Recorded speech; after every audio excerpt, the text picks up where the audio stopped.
Everyone, welcome to Jasper's History Facts. Well, today is April the 6th, and on this day, in 1199 AD, King Richard the Lionheart, King of England, passes away after being struck by a crossbow bolt during a siege.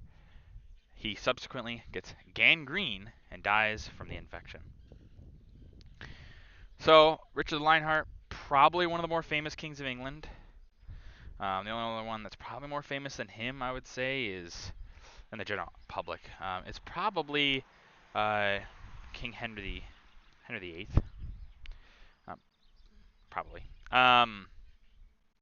But Richard, uh, very well known for his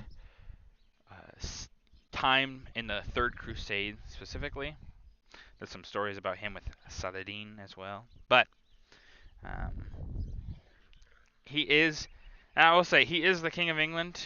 But and while he understands English, Middle English is what it was at the time. He doesn't necessarily speak it, at least not fluently. He's French, really.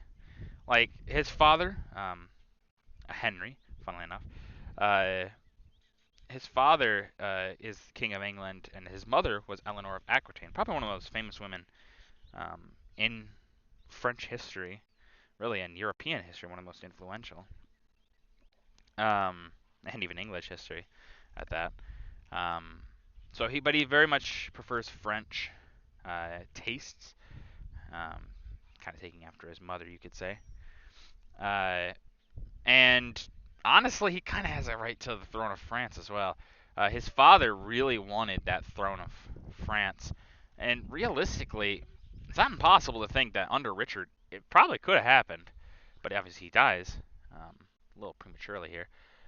Richard dies. It's kind of it's a siege of a not overly defended castle. It is defended, but it's mostly by peasants and not by any big lords or anything like that.